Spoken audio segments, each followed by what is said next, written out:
Well, damn it, Disney. Fine. I'll drink the Kool-Aid again, and I'll follow you down the next series of rabbit holes, because I just have to know where this is all going. Well, that and the movie was shockingly good.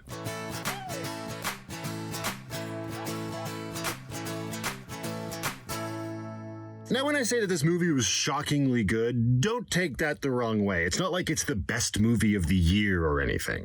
And actually, my expectations could not have been lower. Maybe it was burnout from the MCU, or maybe it was the fact that an entire year went by without a new movie, or maybe it was even the fact that I know nothing about this character. But going into this movie, not only were my expectations low, but I can't say I had any anticipation built up either. Like none. And now that I think about it, all that probably lent itself real well to my whole movie-going experience with Shang-Chi. So Shang-Chi and the Legend of the Ten Rings is the newest Marvel movie and the first original movie to officially kick off Phase 4 of the MCU. But you already know that. I'm not going to go into any of the plot details because this is a Marvel movie. And as enjoyable as this one was, they are really all just kind of the same. There's a good guy and a bad guy, and the fate of the world will probably end up hanging in the balance at some point, and I really hope that the good guy learns what it means to be a hero before the movie's done. It's a formula that's been done for 10 plus years, and it's working really well, so why mess with it? The movie has its share of polished spectacle. It's got awesome stunts, incredible visuals, some pretty decent CGI, funny characters, fairly memorable ones as well, and just enough Easter eggs to keep it feeling attached to the broader MCU without feeling like it relies on those Easter eggs to matter. It still is a story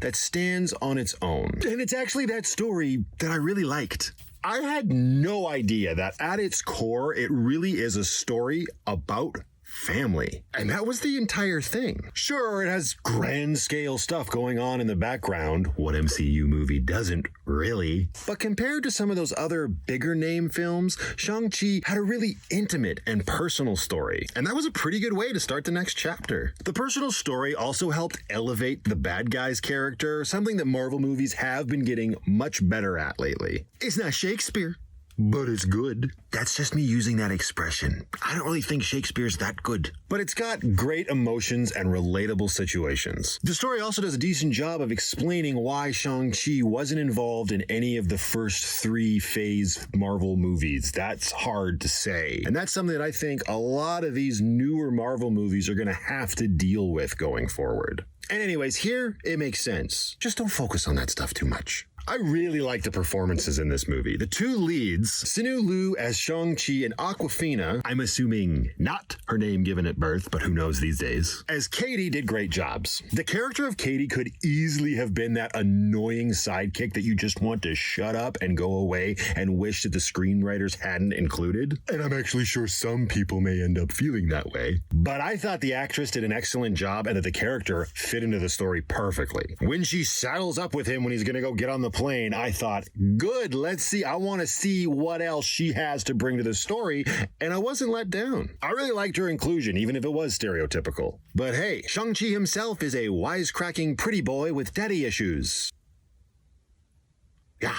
That's what they do. Now, I wasn't a fan of how heavy-handed the movie was when it came to the idea that you need to have direction in your life. This is what the movie's sort of all about, and it's sort of its message, I guess. But it wasn't subtle, and it was obnoxious. Okay, so we've got 2 slackers that will find themselves in an insane situation. Let's tie that into the fact that they're really just lazy millennials, and let's make sure that people listen. We'll have one of them use a bow and arrow, and then have somebody else say, if you aim at nothing, you'll hit nothing.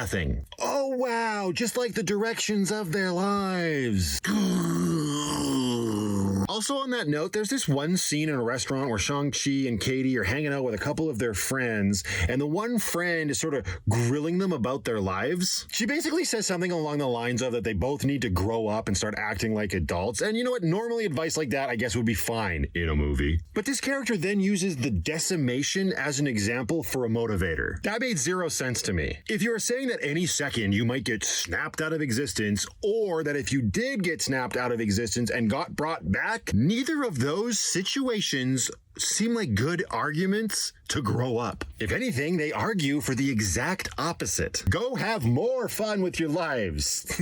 The scene probably wasn't meant to come across that way, but that's how it came across to me. And the biggest complaint that I had with the movie when it first happened, I actually can't talk about, because by the end of the movie, it was sort of resolved, but even talking about it would be a spoiler. So, I guess that wraps that up. Shang-Chi gets a solid 7 out of 10. It's a very well-crafted adventure movie that fits in with the rest of the MCU, and it has some really great characters that were extremely enjoyable in this movie and make me look forward to seeing when they're gonna pop up next. That's kind of the MCU shtick these days, isn't it? Unfortunately, the movie feels very safe and doesn't really feel like it's breaking any new ground. I don't really know if we're ever gonna have a Marvel movie that will do that or give us that feeling ever again. It kind of feels like after 10 years, that's it. Now let's just sort of have some fun. We know the quality's there. I guess it's all just going to come down to these stories. For me, I have to say, when compared to other first, second tier character movies, I gotta say Shang-Chi was better than Black Panther and Doctor Strange, and just as good as Ant-Man and Captain Marvel. Yep, that's right. I'm one of those weirdos that really liked Captain Marvel. But hey, I live in a van, so weird is just fine. So how about you guys? Have you seen Shang-Chi yet? Let me know what you thought about it in the comments below, and I will see you all in the next one.